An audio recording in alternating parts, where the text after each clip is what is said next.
So last week, I had you guys both fill out and then create a sports survey. It was to look like this. Thanks for telling us about your favorite sport. And then we had a couple of short answer questions. And as we were doing this in Google Forms, we were learning about different question types. So these first two are short answer questions. You put in your first and last name. Then we had a standard multiple choice question. So you would pick one of these as being what section you were in.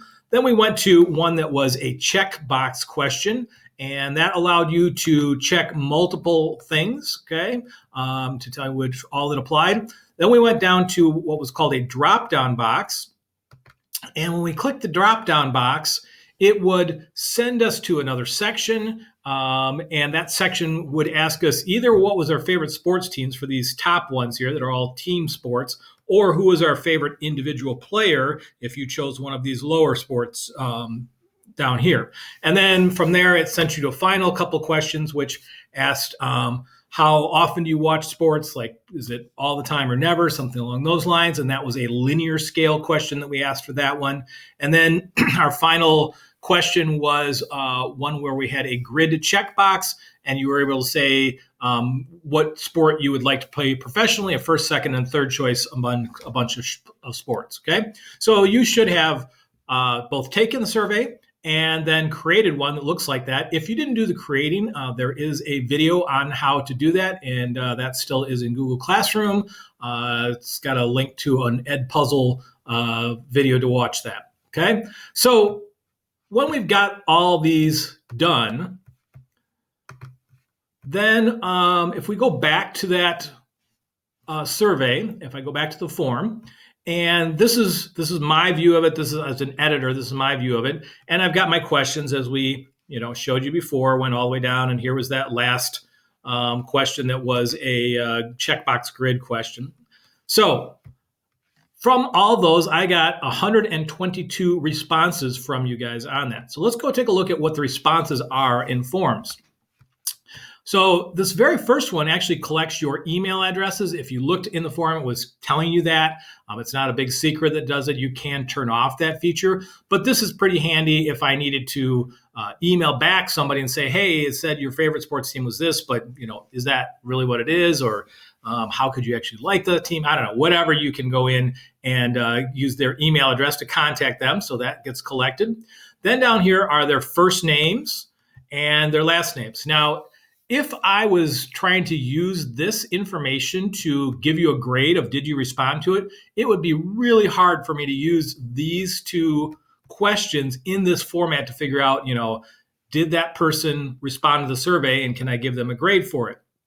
I'm going to show you a little bit later another way that we can view these responses that makes that much easier. But we're going to keep going down in this view. So this is where looking at our data back in our Google Forms view is really helpful. And so this is our first section, was asking which of the four sections are you guys in? And it's real easy to graphically see. That was a pretty even split. Almost every section has the same number of people in it. So I would have expected that, all of them were right around 25%, about 1/4 of it. And I can also, when I hover over it, it tells me that this is section 8CD, which obviously lines up with green, and how many people responded, number 32, which represents 26.2%. So I can go to each one of those and see, and I could compare and say, well, it looks, did I have everybody from each section? It looks pretty close. I maybe missed one or two people, but almost everybody responded. Good job. Thank you for that. My next question is, which of the following sports have you played? So I came down here and it automatically creates a nice graph. There are certainly ways that we're going to learn later on how you can create a graph. But what's really nice about Google Forms is it kind of figures out what's the best way to display that information and automatically does it for you.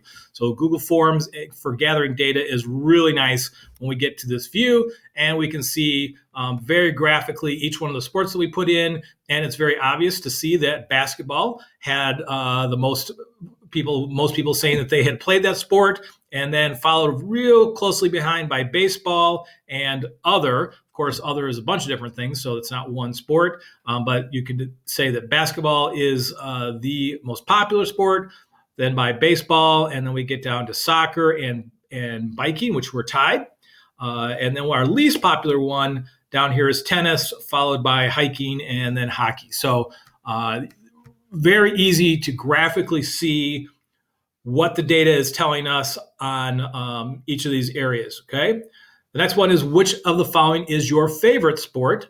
And again, easily graphically to see that, we click over here, and other, people chose other for 34%, 42 people chose that. So they all got kicked down to that category, say, well, what's your favorite player in that sport? And then for sports that we defined, our highest number went to, looks like it was football. Had 19 people, 15.6% that said that that was their favorite sport. And then went down to basketball as being the next one. And then looks like a tie between baseball and esports were our two favorite. Speaks well for esports, not so well for baseball, that it's kind of falling in popularity. And then we've got these ones that are that are smaller enough that we can't actually see them. But if you hover over them, we can see that the next largest would be soccer. And then looks like biking comes in there with 4 people, racing 3, 1 for fishing. We got 1 for tennis and maybe 1 for hockey. Okay. So this tells us what all of our, favorite ones were, which are the following favorite sports.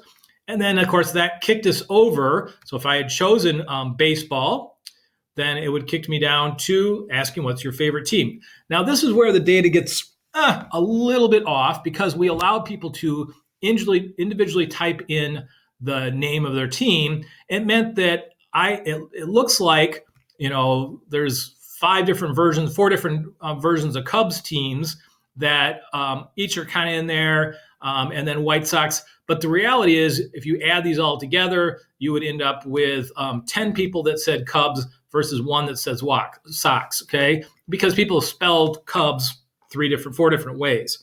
When we look at the survey results in another way, you can see how we could kind of more easily tell that Cubs were far and away the favorite over the Sox, as they should be.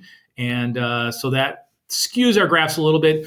Another way that we could have dealt with it is if we could have given every single professional baseball team and done a drop-down list of it, but that's a lot of typing and a lot of work, and this was, reasonable for what we're doing in this survey.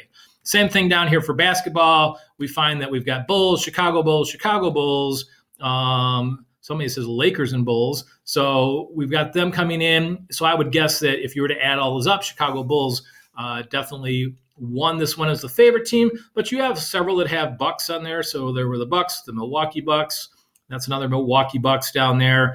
So there you've got some Bucks, and then Lakers are kind of like the third highest one. So football, Bears in there. We got the Chicago Bears again down here and Bears again down here. And then there are, yes, some very sad Packers. Don't tell my mom. I love that one. Green Bay Packer fan, don't tell my mom. So we've got a few of those going on. Then for hockey, really, we got one response that says, I don't watch sports, I just play them. So they don't even know of a single hockey team out there. Soccer, don't really have names of soccer too much. Just one person likes Cristiano Ronaldo. And then the rest are, I don't really know, which again, doesn't speak too well for professional soccer in the United States as a sport for, people to be popular. And then what is the name of your favorite person? So this is where we get a ton of different answers coming through here, and a variety of things that are, moderately useful to moderately useless. And there's, ways that we can sort through that. Our final question is, how often do you watch sports on TV? So 44 people, 36%, over a third of the people said, not very much. And another almost third, 27%, said only, a very little bit. So we are obviously not a big sports watching group around here. You only had 10 people that said they watch it a lot, and some that watch, quite a bit. So 21 people that watched for a spare amount, some that watched a little bit, and then a lot of people that really don't watch it much at all. What professional sport would you most want to play? So we've got our first choice, second choice, and third choice. And again, this is a really hard graphic to put together if you were doing it on your own. We look at how to create these graphics later on, but Google Forms, being really good and smart, lays it out for us real easily. So this is their first choice for people. If we hover over it, it says basketball, and 26 people chose that. Coming really close behind that is football with 25 people. So basketball, football, and then third choice was baseball with 20 people. And then we got down to esports, which again seems to be really creeping up there in popularity. Go to our second choice. Again, basketball, second choice is the number one. And then I think there was a tie between football and baseball on that. And basketball continues to dominate as a third choice, followed by baseball and then football. So we can see that basketball by far the most popular pro sports that people would like to do. Football looks like would be a pretty clear second, and then baseball would be third. But again, you got some esports that are coming in there pretty well. All right, so that is the results we get from the survey. Most of this is laid out super well by Google Forms. Makes it really easy to look and see what our data is telling us. But there are a few things on here that don't work so well. So for instance, all of these individual sports people trying to figure out, is there one or two that are most popular in there is really hard to do. And then way back up at the top, as I said, for me as a teacher trying to grade this and say, who responded to the survey, it's pretty tough to do using this format. So up here at the top, I can click on the view responses in sheets, okay? And when I do that, it takes all that data and turns it into a spreadsheet. And we are going to be spending some time working with spreadsheets in the next few weeks here in class.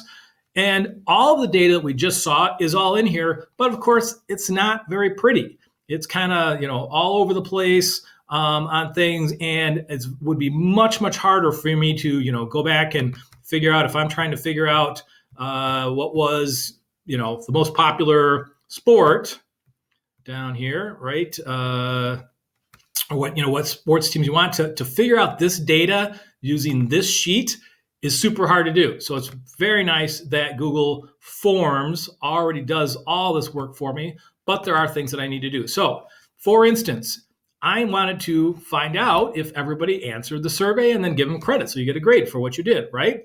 But this data is kind of all messed around a lot. Actually, I kind of sorted it once already, but let me show you what I would do to sort this. So when this data comes to me, I've got a timestamp. Actually, you don't even see that on the other data. Let me sort this. And I can sort it by who turned in the survey very first, which was Abby Craze. Congratulations, Abby, on doing that, getting the first survey in. So I can tell that on 1:25 at 11 o'clock, she handed in the survey first, followed very closely by Ray Smith, and then Keegan Cook, and we go down the line. And then the last person to turn it in, we get down here. Noah Colson was my last one to turn it in. I think he went to band or something during that time, so that's why I didn't get it back. I could do a cutoff and say, anybody, the survey was due by a certain date and time. And let's say it was, due by, we'll make it 10 o'clock, right? If I had it due up in here and I could say, well, none of this below counts. Okay. So I could decide what date and time. So there is a real use for this timestamp function. Here again is that email address. So if I want to know something from Lily Pat and say, hey, I got a question about one of your answers, I can just simply copy that and actually go right out of this. And I could send an email to Lily and say, what in the world are you doing liking the Packers? She doesn't like the Packers, so don't send her an email. But that would be one possible option that I could do out of here. All right. So the question then is, how do I give people points and do this in an orderly fashion? So I'm going to start by sorting by everybody's last name. So when I click on the top of the column, you can see I've got this drop-down menu with this little arrow. And I click on that, and I'm going to sort the sheet, in this case, A to Z. So I've got my last name A's up at the top, Abel and AG, et cetera, et cetera. But now they're in like all these different sections. So if I was in my grade book, I'd have to flip from AB to 7CD, ABD, all over the place. So I can go back and I'm going to sort again. And this time I'm going to sort the sections, sort the sheet A to Z. And when I do this, now you can see I've got 7AB, 7CD, 8AB, 8CD, all in order. But because I sorted by last name first, that order still stays there. So I have all of my A's for my 7AB, they're all in order. A, B, C, D, all the way down to Zuniga, right? And then I start again with my 7 CD, and here I've got them again in alphabetical order. So this makes it super easy for me to go in and grade, and I've got everything by section, by alphabetical by last name. If I wanted to, I could obviously do it by first name if that was how I had my grade book set up. Again, same thing. Go back, sort it A to Z by their first name, and then go back over here and sort the section A to Z. And now I've got them in alphabetical order by their first name, except for Claire left a space in there. That's why she ended up first. Over here, you can see now this is where all that data, it's like, yep, I'm going right back to Google Forms because it does not look as pretty in here. The only thing in there is what is the name of, this is the one, if I click on it, saying what is the name of your favorite person who plays this sport? Well, I could go in and I could do a sort the sheet A to Z, and I could see if there was anybody that showed up, a whole bunch. I don't have one. Apparently is a very, very popular person. I don't watch sports. Also one of the most popular people out there. I don't see too many doubles on there. I got a couple of Michael Jordans. So if I were to say, who's your favorite, Technoblade and Michael Jordan are the winners on that. Okay. All right. So that's where we can, how we can sort through the data that we get back from the form, both from what Google Forms gives us, and then we can go into the raw data, we call this, of the survey itself, to look at the data.